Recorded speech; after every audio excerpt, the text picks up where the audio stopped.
Firstly, thank you, Marty, and friends who's not here, and to all your supporters too, like the Destination New South Wales and Macquarie, because it's been really inspiring and amazing. I've learned a few things too, and will implement some of those into my project, which I'm doing. So thank you very much for all of this. It's really inspiring.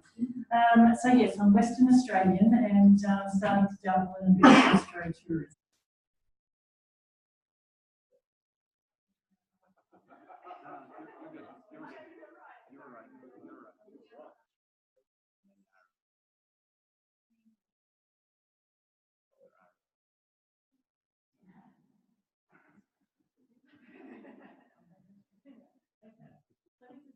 Known as Galaxy Girl in astronomy circles. I'm kind of an accidental stargazer really. About 10 years ago, I had the opportunity to own and operate an observatory at Gingin, just north of Perth. It's about an hour and a half drive north of Perth. And I got to stand under the beautiful sky and listen to amateur astronomers talk about the science and the stories, and I was hooked.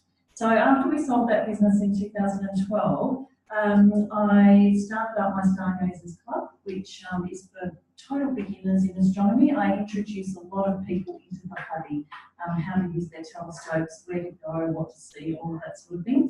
And over this 10-year journey, I lived on a farm north of Gingin, about 2 hours drive north of Perth actually. And I've been, you notice that sky glow on the horizon when I look south, and one day it's going to interfere with the Southern Cross and all that beautiful area. And so light pollution and how to deal with that and introducing people to astronomy has also melded together over this time. And so I've started this project for Western Australia to introduce astrotourism to the tourism sector. I was very fortunate with the project to be a finalist in this year's WA's Rural Women's Award, which was really fantastic. It gave me kind of a little platform to stand on and a bit more exposure, which was super great. I chair up our Astronomy WA network. It's an amazing network we've got in Western Australia. All of our space science facilities and space science communicators all came together in this network. From our state science centre called SciTech, our International Centre of Radio Astronomy Research, the observatories, our astronomy groups, even CSIRO is part of that network now, which is really terrific. Our main thing that we do is run our Astrofest in Perth once a year. Next year is year 10, and that event attracts between 3,000 and 4,000 people every year. And it's fantastic. We have telescopes out on the oval, lots of speakers, all that sort of thing. And most importantly, I'm a member of the International Dark Sky Association. I'll talk a little bit about them in a second. So my project, Astrotourism Towns, these are the two areas that I decided to concentrate on. So the Wheatbelt and the Midwest, there's sort of, most of that area is within about a 5 or 6 hour drive of Perth. Up in the northern half of the Midwest, it gets a bit further, of course. And when I went out there, I went out there in February and talked to these communities. Didn't know what to expect, a bit like Chris's experience, but overwhelming interest and passion and support for running through and talking about astrotourism. And I go out, I've been talking to them about this map. I'm telling them that 80% of the world live under the sky glow, where light pollution is increasing 2% every year in area and brightness. And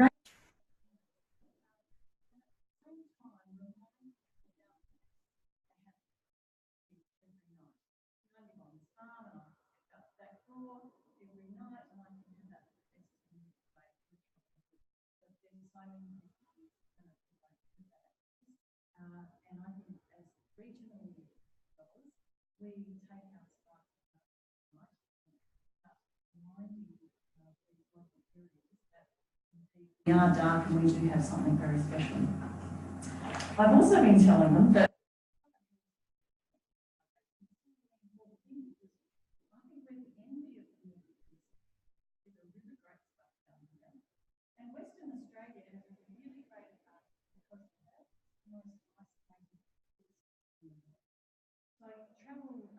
1-2 hours out of Perth, and you have that access to the dark night sky. Our regional population through the state is really low, and is spread.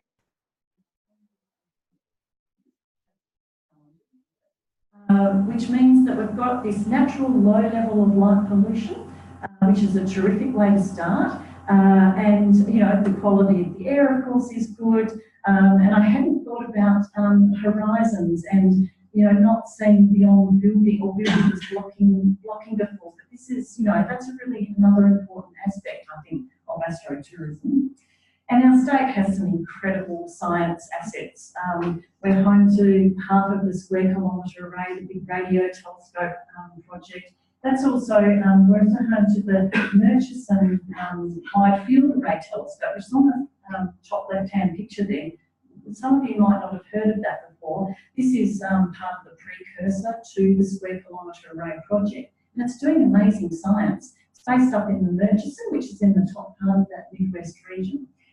We've got key observatories. European Space Agency has tracking stations based there. We're even home to the Australian International Gravitational Observatory, which, although not operating as an observatory as such, but is fundamental to that science of gravitational wave research and the measurement of gravitational waves just a few years ago. And Rick is here from the Gingin Observatory and Air Gravity Discovery Centre up there to talk to him about that one. So with my towns, I've been going out and talking to these communities. I'm asking them to do 3 things with me.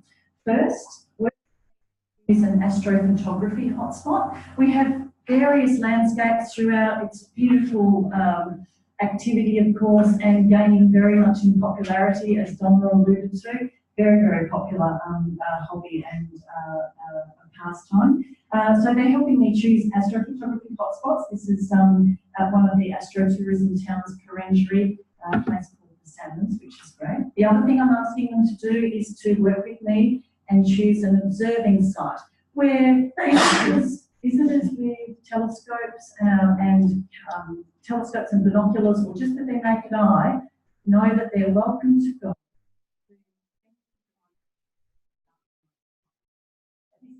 Person Homestead, beautiful, historic, restored. It's 1 kilometre out of a town called Carnarvon, and is brilliant. We're having a harvest festival there next weekend, and they're going to launch their own local stargazing club, which is just awesome. So this is a place where visitors and locals can actually get together in the future. I've heard a key story in developing these sites has been about rolling out the welcome mat for visitors. It's to allow them to know that they are able to be in these places with their equipment. Heard a great story, a couple of stories of amateurs who have taken their telescopes out to the regions. They've set up in a nice dark place, and then a local car has driven past slowly. They've been looking at each other, and this car turned around and stopped, and they were just looking at each other, the visitor with his telescope and the local in their vehicle. And immediately the visitor thought, oh, I'm not allowed to be here. I bet the local was thinking, ooh, I wonder if I could really get to have a look through that. And so we can create these places where they both know that they're allowed to be, and the telescopes will be turning up. What great conversations there will be in the future. And of course, the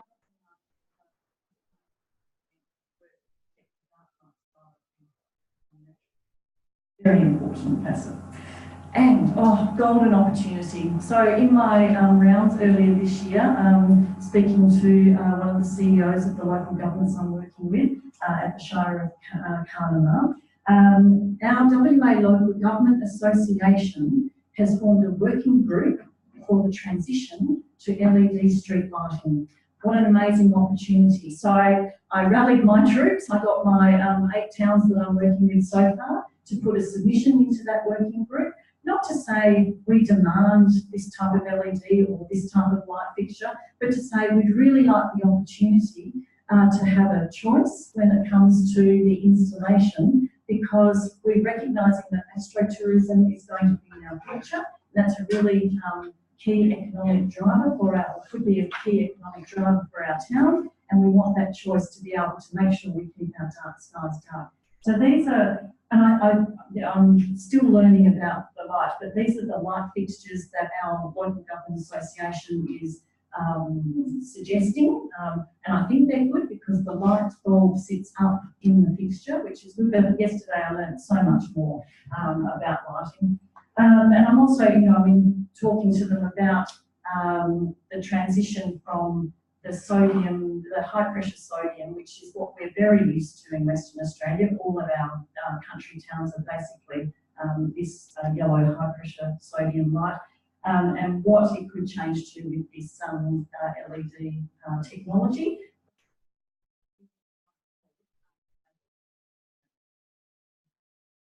My website's up and running, astrotourismwa.com.au, which is really good, and I'm starting to map out the towns that I've been dealing with. So these are the towns so far who are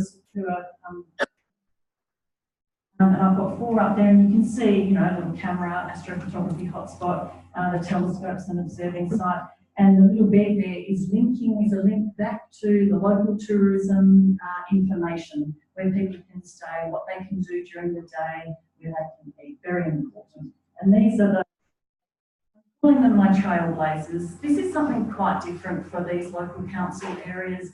And they're actually really super impressed to be called trailblazers. I tell them that, and they're really surprised at the innovation, the step in innovation that they're actually going to take with me.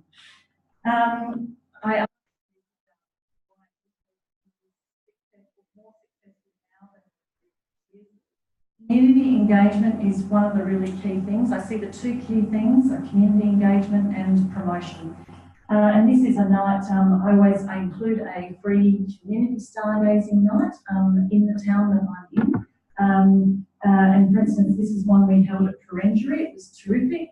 We had a local Balladong man, come along to explain a bit of Aboriginal astronomy in the night sky, which was terrific. And I always try and encourage anybody in town with a telescope or a bit of an astro buff, to come along as well. And a local farmer, Sean, you can see him there, brought along his 8-inch go-to dog, fantastic, didn't know how to use it, so we got over that hurdle.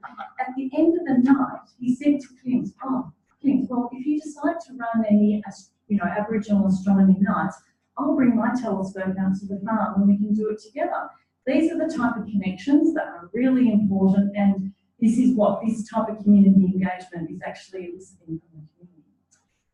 I've got a whole lot of other things that I'm doing while I'm out there. I'm measuring with my sky quality meter. I'm also taking some light pollution panoramas. I'm an amateur astrophotographer, but I'm working with an expert in Perth who does actually the linking of the photographs together to get the panoramic images. In the near future, I'm working with another local government to develop a council operational policy. I mean, town planning schemes is the ultimate, sort of to be in that regulatory area. But in this beginning instance with these councils, it's about getting them to talk about and recognise the light pollution issue. Next year, I'll go back to the schools in these towns and talk to them about light pollution, and ask the school kids with their teachers to do a light audit for the local town. Anything I'm doing with these towns, I'm following the International Dark Sky Association standards.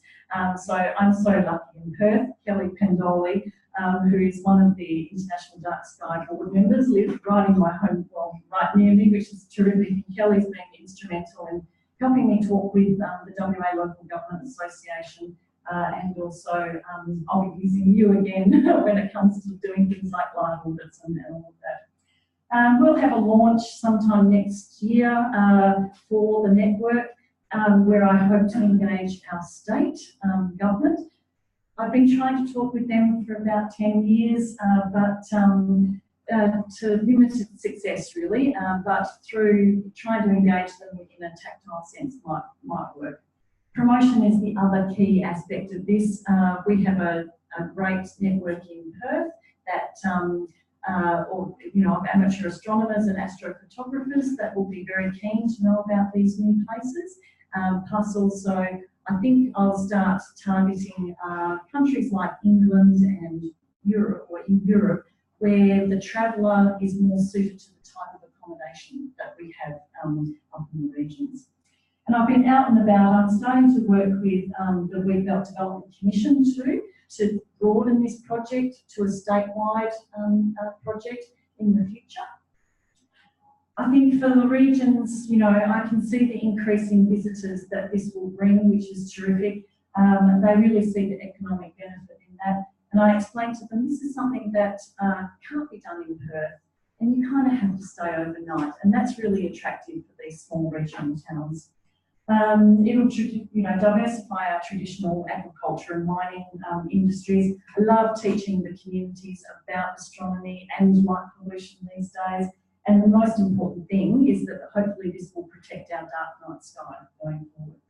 The key challenges have been 59 local governments to talk to. There's 59 in those two regions. That's been interesting. But I've targeted areas where local governments are already working together on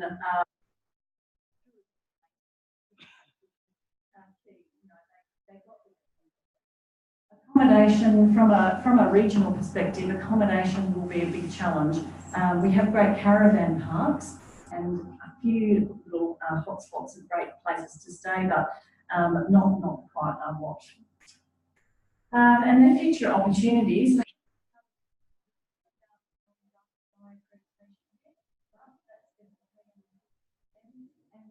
won't know it yet, but they'll have been taking steps along this path to, you know, which will make their job a lot easier in the other side and in becoming accredited.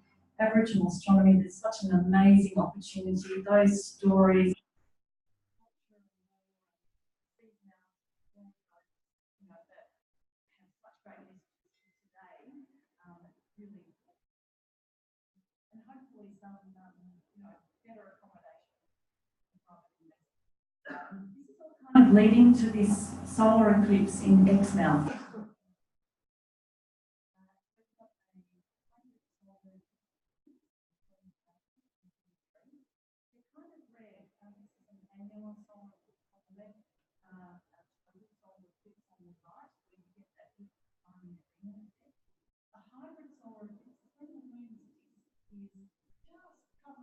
Enough, but to still let light through all the craters and mountains on the edge of the moon come through, and you get a diamond necklace. This is the missing photograph in an astrophotographer's album, because the last three since 1980, they happen every 10 years or so.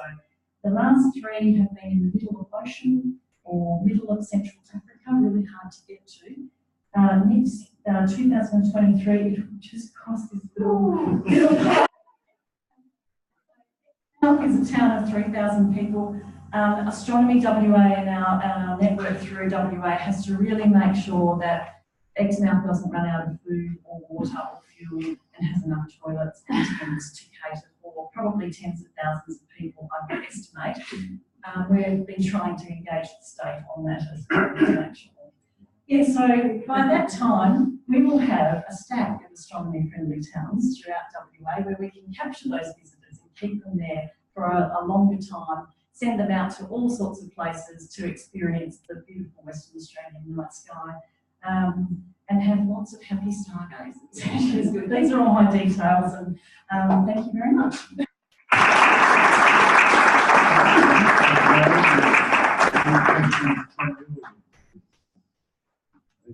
Certainly still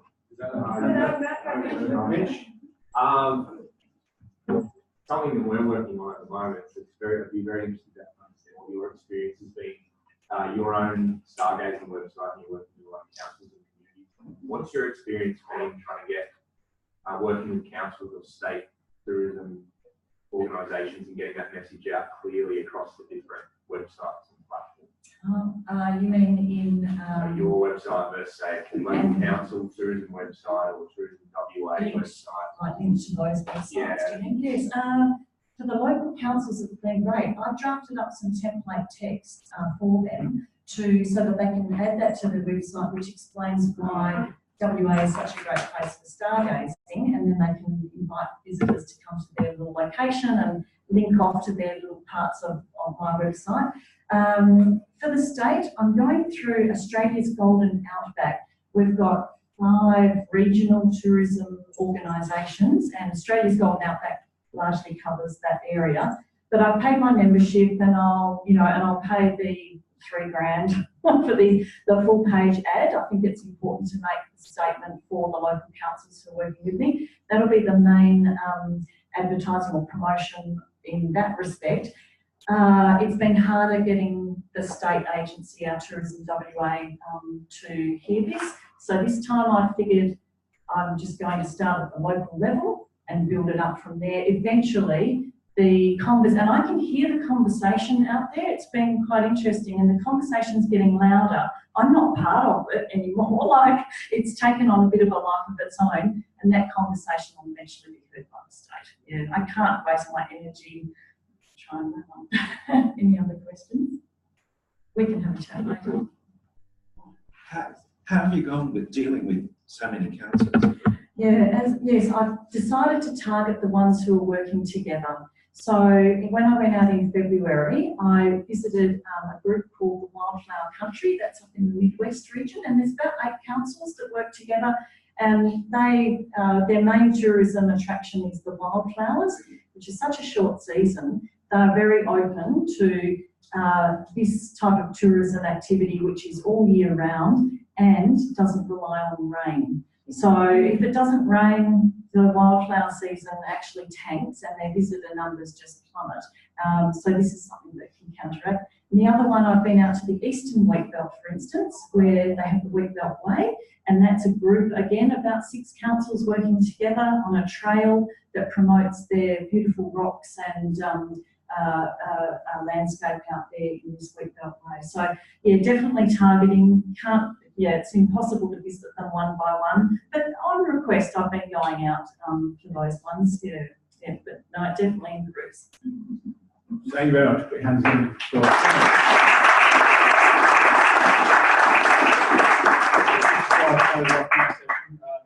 Just thank Marty and Eileen from the local council for working with us in Destination New South Wales and Pension Outback. Nicola and Mitch are here to answer all the questions, but I think we've really heard a lot over the last few days about celebrating country and the culture here, Indigenous culture, and also our theme of unlimited horizon. So we've learned a lot, and I'm sure these two are going to be writing up for our next board meeting. Anyway, thank you very much, everybody.